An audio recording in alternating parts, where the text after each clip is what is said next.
Alright y'all, what it is, it's your boy Progress. So, now that The Mandalorian Season 3 is out and it's had a less than stellar response, I figured we're gonna take it back to when The Mandalorian was good. We're gonna go back to Season 1 and I'm gonna review every episode from Season 1 all the way up until the current season. Hopefully, my goal is to try and get all of this done before the finale so I can live react the finale. But obviously, to keep this series going, I'm gonna need your help. No cap. So if you want to see me keep doing this series, I need you to leave a like down below and make sure you subscribe. Once we reach 1,000 subscribers, I got a crazy video planned for you that you don't want to miss out. But we gotta hit our goal first. Without further ado, let's get into The Mandalorian Season 1. Now, I just got done watching episode 1 and I gotta say, this is fantastic. This is peak Star Wars. Now, if you were around when this first came out and you saw the first episode on Disney Plus with everyone else, this was crazy. You were around the water cooler the next day explaining how Star Wars is back. After this, there was nothing that could stop Star Wars from taking over the way it's supposed to. And then we had the sequel trilogy, which y'all know how I feel about that. But I gotta say, like, straight out the back, this episode is fantastic. It starts off on a snowy, icy planet where we see this goofy looking fish guy getting punked by a bunch of bar patrons. Next thing we know, the bar doors slam open and in walks the Mandalorian, cool as a cucumber.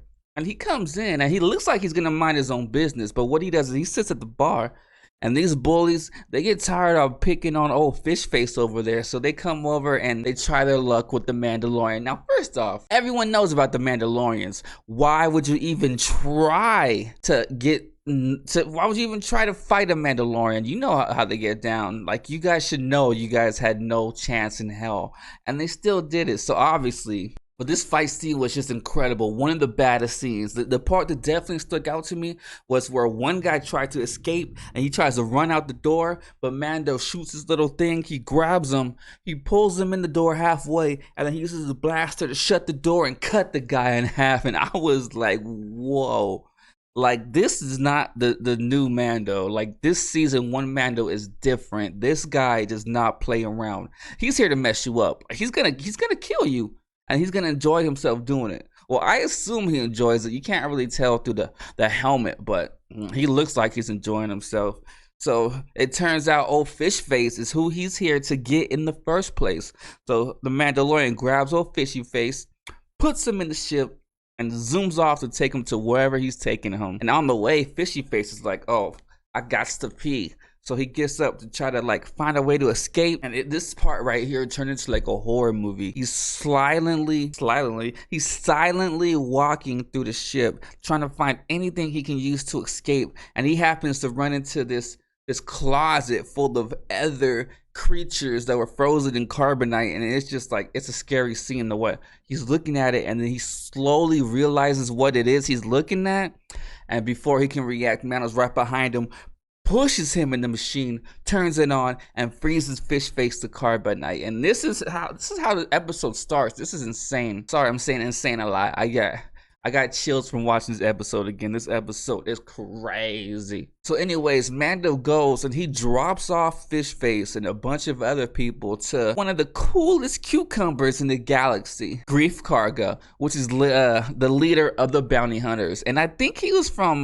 that old show Family Matters. Was he from Family? No, he's not from Family Matters. And I could be wrong, but I think this is the dude from the Predator, the first Predator, right? Let me know down below if I'm wrong. All right, also let me know down below if I'm right. I'm lonely. I need the interaction. So Grief Karga lets him know that there's not many bounties out here that's worth his talent, but he does have one. And this one is a special one he can't talk about to anyone. And so our hero goes off and he meets up with this shady character that they call the Client. He's portrayed by this fantastic actor named Werner Herzog, and his voice is like butter. I mean, oh, his voice is just the best voice for a villain ever. There's no better voice for villains. I'm sorry. Like, maybe this and Scar are like my top. And Darth Vader. This, Darth Vader, and Scar from The Lion King are tied for like my top 3 villain voices ever.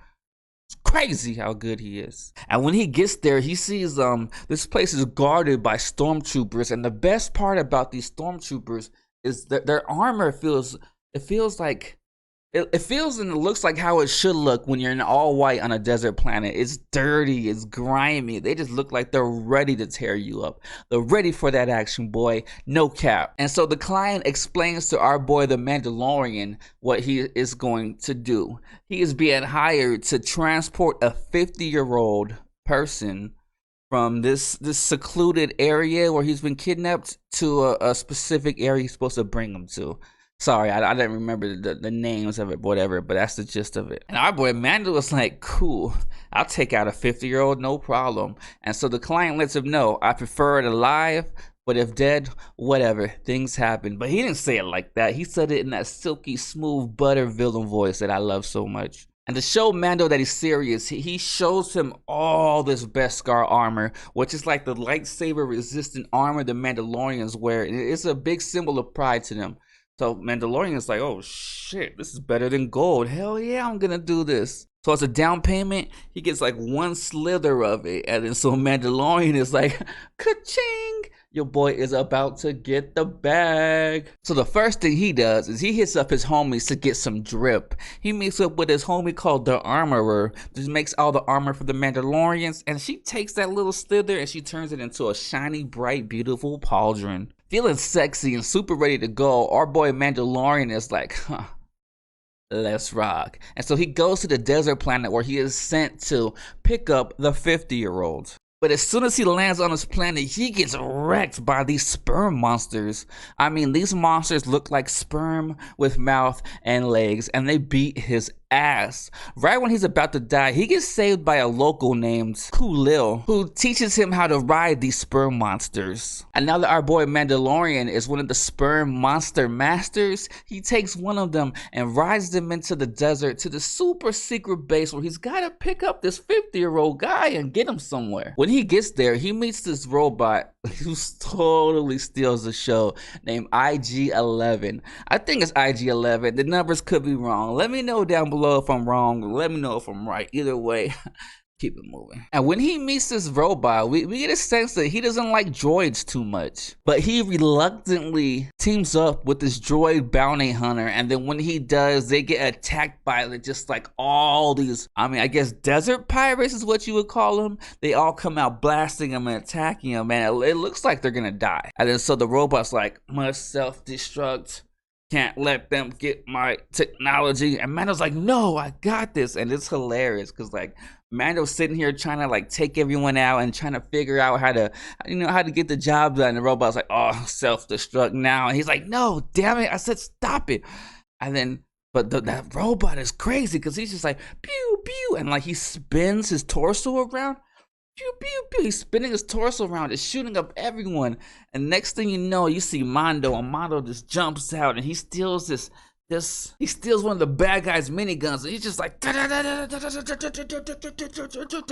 he blasts up all the bad guys, and he blasts off the super secret base store to get to his product. Then we finally get to see what this 50-year-old man looks like, and I gotta tell you, I was not ready for this the first time I saw it. So they find this little ball, and they open it, and then we get a glimpse of this 50-year-old, and it turns out it's this cute little gremlin. We get introduced to the greatest Star Wars character ever. I mean, this guy is fantastic. This is what we call Baby Yoda. Now, for those that weren't around, when Baby Yoda was introduced, this was like the cream of the crop. Every meme had Baby Yoda in it. Baby Yoda's cultural significance cannot be downplayed.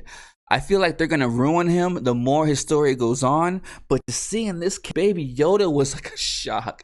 It was like getting kicked in the balls. It was like someone took a lighter and burned your butthole hairs. That's what it was like seeing Baby Yoda for the first time. It was crazy. There was nothing like it ever. And then we find out that the Mando and the robot, they had two different goals in this. Mando's goal was to bring him alive, dead if he has to. The robot's goal is just to kill it, no matter what. He don't care. His job, pew, pew, pew, pew, kill the baby. So we get this intense standoff scene where Mando's like, don't kill it. And IG-11's like, no, we killed the baby. And he lifts his pistol up, and we just see Mandalorian's face. This shot is so great. We see Mandalorian's face, and we hear a pew, and then we see like a little light on his face, and the light goes down. I'm like, oh. We're like, man, the robot killed the baby. And then we see that robot, boom, fall down with a bullet in his head. And then Mando reaches out with his cute little finger to play with cute little baby Yoda. And the episode ends. Now, I gotta tell you guys, holy shit. No shit, for real. Like, when I set out to do this, I was like, I've signed up before. Like, I've already seen all this stuff. It's not gonna do anything for me. I'm not gonna really care. Who cares? You know, I've already seen this, but wow, like, seeing the cinematography they have, like the way it started off with that first fight, it was incredible with that first fight. This episode, just from front to back, it does not let off. There's like no filler. Every part of this episode has a purpose, and every part of this episode furthers the story along. This is what Star Wars needs to realize they need to do now. They are not doing this anymore. This is what got us hooked in the first place, and I hope they go back to this kind of storytelling, man. I'm begging you, Disney, please. Kathleen Kennedy, call me. We'll do lunch or something. What's up? All in all, this is a fantastic episode. I cannot believe how this episode holds up. This might be one of the single greatest episodes in TV history. It's just, I could gush about this episode forever, but I feel like I've already been here long enough. So without further ado, it comes down to, I gotta give this episode a rating. So when it comes to The Mandalorian Season 1, Episode 1, I give this episode a 10 out of 10. Hey guys, it's me. I'm still here. So please, like I said in the beginning, we need your help. So leave a like if you like the video, subscribe if you're digging the vibes, and I'll catch y'all next time.